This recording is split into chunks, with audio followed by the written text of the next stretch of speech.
بسم اللہ الرحمن الرحیم۔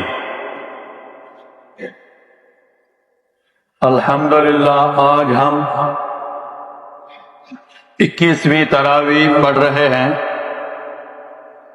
اس 21ویں تراویح میں ہم انشاءاللہ العزیز 24واں پارہ پڑھیں گے۔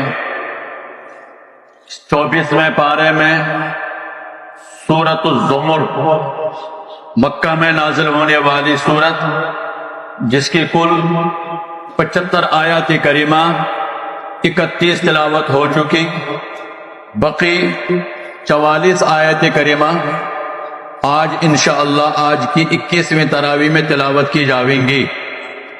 سورۃ الزمر کے بعد سورۃ المؤمن ہے۔ سورۃ المؤمن اس کی بھی 85 آیات کریمہ ہیں، مکہ میں نازل ہونے والی سورت ہے۔ پھر اس کے بعد حامیم سجدہ ہے، 55 آیات کریمہ ہیں، اور 46 آیات کریمہ آج کی 21ویں تراویح میں انشاءاللہ پارے 24 کے اختتام تک تلاوت کیا جائے گا۔ سورہ حامیم سجدہ بھی مکہ میں نازل ہونے والی سورت ہے۔ یہ تینوں صورتیں مکہ میں نازل ہونے والی صورتیں ہیں۔ ان میں عقائد کا بیان ہے، اور خاص کر سورۃ المؤمن، پھر اس کے بعد آگے آ رہے ہیں سورہ حامیم سجدہ، سورہ شورا، اور پھر زخرف۔ یہ سب آگے صورتیں آ رہی ہے پارے 26 تک کے پہلی صورت تک۔ ان کو کہتے ہیں حوامیم سبع، 7 حامیم۔ یہ حامیم سے شروع ہونے والی صورتیں ہیں، اور قرآن کریم کے عقائد کا خلاصہ ان تمام حوامیم میں زیادہ تر عقائد کا بیان ہے۔ اور ان حامیم کے بعد ہی سب سے پہلے ہر جگہ پر آپ پڑھیں گے تنزیل، تنزیل من الرحمن الرحیم، تنزیل الکتاب من اللہ العزیز العلیم، حامیم والکتاب المبین۔ ہر جگہ پر حامیم کے بعد قرآن کریم کا ذکر آئے گا، قرآن کریم کا مختلف الفاظ میں ذکر آئے گا۔ حامیم والکتاب المبین انا انزلناہ فی لیلۃ مبارکہ۔ تو یہ 7 حامیم بڑی اہم صورتیں ہیں، حوامیم سبع ان کو حدیثوں میں کہا گیا ہے۔ عقائد کا ان میں بھرپور بیان ہے۔ آج پہلی صورت جو سورہ مومن شروع ہو رہی ہے، یہیں سے شروع ہو رہی ہے۔ چنانچہ آج کے خلاصے کے طور پر اگر مختصر خلاصہ اس کا نکالا جائے ان صورتوں کا، تو وہ تقابل ہے۔ ایک تو ہے مستکبرین، متجبرین، تکبر اور تجبر اختیار کرنے والے، جیسے فرعون، آج اس کا بھرپور بیان ہے۔ اور اس کے بالمقابل مستغفرین، مؤمنین، مستغفرین، آج ان دونوں کا تقابل ہے۔ چنانچہ ان متجبرین میں سے سب سے پہلے ہی قرآن کریم فمن اظلم ممن کذب علی اللہ وکذب بالصدق اذ جاء، کیسا ظالم ہے وہ جس نے اللہ کی ربوبیت کا بھی جھٹلایا، اور پھر جو قرآن آیا تو اس کو بھی جھٹلا دیا۔ وَكَذَّبَ بِالصِّدْقِ، بڑی سچائی والی کتاب ہے، اس کو بھی کہا کہ محمد اپنے ہاتھ سے لکھ کر لاتا ہے۔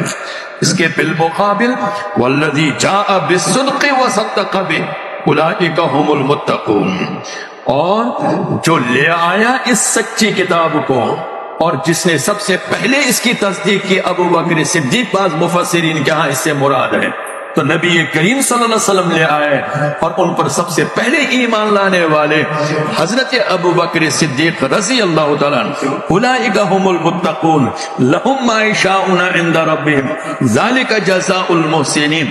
بڑی پیاری آیات ہے، پھر دلائل توحید بیان کر کے اللہ تعالیٰ نے اس کا بیان فرمایا، اور آج کی بڑی پیاری آیت ہے، پھر دعوت بھی ساتھ ہے۔ جب لوگ کچھ مکہ میں جو ایمان نئے لانے والے تھے، انہوں نے کہا یا محمد ہم ایمان تو لے آئیں گے، لیکن قبل اسلام تو ہم بہت غلط کاریاں کرتے تھے، میں کا دور چلتا تھا، شراب پیتے تھے اور غلط کاری زنا کاری کرتے تھے، تو ہم تو بہت ملوث ہیں، تو پھر ہمارا کیا ہوگا؟ اللہ نے بڑی پیاری آیت آج فرما دی، قل یا عبادی الذین اسرفوا علی انفسہم لا تقنطوا من رحمت اللہ ان اللہ یغفر الذنوب جميعا۔ توبہ کرو، آنسو بہاؤ، تھوڑے آنسو بہاؤ اور کہہ دو مولا تو ہمارا پالنہار ہے، تو ہی ہمارا مولا ہے، ہم خطا کار ہیں، تو ارحم الراحمین غفور الرحیم ہے۔ مانگو اور ندامت کے ساتھ، پشیمانی کے ساتھ گناہ کا اعتراف پروردگار کے سامنے کرو، سارے گناہ یک لفظ میں اللہ ڈیلیٹ کر دیں گے۔ ان اللہ هو الغفور، اور یہ بھی فرمایا یغفر الذنوب جميعا، کوئی استثناء نہیں ہے۔ بڑی پیاری آیت ہے، آگے دعوت ہے، پھر بتلایا مومنین کا اور کافرین کا تقابل، وسیق الذین کفروا الی جہنم زمرا، جماعت در جماعت، ہر ایک کافر الگ الگ گروپ ہے، یہود ہے، عیسائی ہیں، کفار ہیں، بود ہیں، بڑے گروہ ہیں، ہر ایک کو گروہ میں جہنم میں دھکا ڈھکیلا جائے گا۔ کہہ دیا جائے گا الم تکن آیات یتلی علیکم، کیا آیتیں نہیں آ رہی، سن نہیں رہے تھے، کیا قصے بیان نہیں کیے جا رہے تھے تمہیں؟ کہیں ہاں، لیکن پشیمانی، وہاں پشیمانی کریں گے۔ اس کے بالمقابل وسیق الذین اتقوا ربهم الی الجنۃ زمرا، اعمال کے لحاظ سے سب کو جنت کی طرف لے جائے، جماعت در جماعت جنت کی طرف جا رہے ہوں گے۔ تو کیسے یہ کافر قیدی بنا کر زنجیر میں چکیڑ کر قید خانے میں، اور ان کو مہمان خانے میں ڈالا جائے گا، جنتیوں کو مہمان خانے میں۔ فرق کیا ہوتا ہے؟ قیدی کو جب لایا جاتا ہے گردن نیچے، وہاں بندے سلاسل ہوتا ہے اور گیٹ بند رکھا جاتا ہے تب تک، پھر آیا قریب پہنچا، تھوڑا سا گیٹ کھولا، اندر ڈھکیلا، گیٹ بند، گندی جگہ پر جا، ادھر ٹھکانا، ادھر بیٹھ جا۔ قیدی کو ایسا کیا جاتا ہے، جبکہ مہمان کو پہلے سے ہی گیٹ کھلا ہے اور راستہ صاف ہے، پروٹوکول ہے، آ جاؤ، اور استقبال ہے، سلام علیکم طیبتم فادخلوها خالدین، آج کی آیت ہے، سلام علیکم طیبتم فادخلوها خالدین، آ جاؤ، سلام، ویلکم، آؤ آؤ، اور وہ بالا خانے میں تمہاری جگہ ہے۔ مہمانوں کا بڑا پروٹوکول، آج صورت میں دونوں کا تقابل کیا ہے، لیکن اس کے لیے فرمایا کہ آج کی دوسری سورہ مومن میں فرمایا اس کے لیے کثرت سے استغفار کر لو۔ تنزیل الکتاب غافر الذنب، یہاں اللہ کے سب سے پہلے قرآن کی صفت کے بعد سب سے پہلی صفت بیان فرمائی، غافر الذنب وقابل التوب شدید العقاب ذی الطول، وہ بڑی طاقت والا بھی ہے، سزا بھی ٹھیک دینا جانتا ہے، لیکن اس سے بچنے کی کوشش کرو، وہ توبہ قبول کرنے والا ہے۔ غافر الذنب وقابل التوب۔ تو آج سورہ مومن میں استغفار اور استدبار، استکبار، جبر یعنی تکبر، ان دونوں کا مقابل پھر کیا گیا ہے۔ آج کی آیت میں عام طور پر پڑھیں گے متجبرین اور مستکبرین۔ پہلے ہی کہا کہ یہ جو مومنین ہیں ان کے لیے عرش اٹھانے والے، عرش جو اللہ کے عرش اٹھانے والے ہیں وہ بھی استغفار کرتے ہیں۔ اللہ الذين يحملون العرش ومن حوله يسبحون بحمد ربهم يستغفرون لمن في الارض، ان کے لیے ويستغفرون للذين آمنوا، یہ سب بیان کر کے پھر دعوت آگے دعوت ہے، رجل مومن کی دعوت ہے، موسیٰ کی دعوت ہے، فرعون اور فرعون کے حواریوں کو دعوت ہے، اور اس لیے یہاں رجل مومن میں بھی جب موسیٰ کے قتل کے فیصلے ہوئے تو رجل مومن نے بھی کہا، جو اسی ایوان فرعون میں رہتا تھا، ایمان چھپایا ہوا تھا، اور کہا وزرا تم ایک مومن کو قتل کے فیصلے کر رہے ہو۔ وقال رجل مؤمن من آل فرعون یکتم ایمانہ اتقتلون رجلا ان یقول ربی اللہ، یہ اتنا ہی تو کلمہ ہی تو پڑھتا ہے، اس کے مومن کے معلوم ہوا مومن کا قتل فرعونی کی کارستانی ہے، فرعونیت کی کارستانی ہے، اس کی دعوت ہے۔ پھر اس مومن رجل نے وقال الذي آمن يا قوم اتبعوني اهدكم سبيل الرشاد ويا قوم ما لي ادعوكم الى النجاة وتدعونني الى النار، دونوں طرف سے دعوت، وہ کفر اور جہنم میں جانے کی دعوت دے رہا ہے، کافر متجبر یہود جہنم میں بے حیائی کی طرف دعوت دے رہا ہے۔ اہل ایمان کا شیوا یہ ہونا چاہیے نجات اور جنت کی طرف دعوت دے، ایمان کی طرف دعوت دے۔ یہاں کہا انہوں نے وَأَنَا أَدْعُوكُمْ إِلَى الْعَزِيزِ الْغَفَّارِ، میں تمہیں جنت کی طرف، عزیز غفار کی طرف دعوت دے رہا ہوں۔ رجل مومن کا اسی طرح آگے چل رہا ہے۔ پھر دلائل قدرت ہے، اور آج کی پیاری آیت آخر میں ختم کرتا ہوں سورہ حامیم سجدہ میں۔ پھر حامیم سجدہ میں بھی اسی طرح کا تقابل کیا گیا ہے۔ میں نے عرض کیا یہاں زیادہ تر تقابل آپ پڑھتے رہیں گے، یہ دعوت بھی ہے جانبین سے، اور پھر دونوں کا حال کیا ہوگا، متجبرین کا کیا حال، مستکبرین کا کیا حال ہوگا، اور مستغفرین کا کیا اعزاز اور انعام ہوگا۔ آج کی سورہ مومن میں اس کا بھرپور انداز میں بیان ہے۔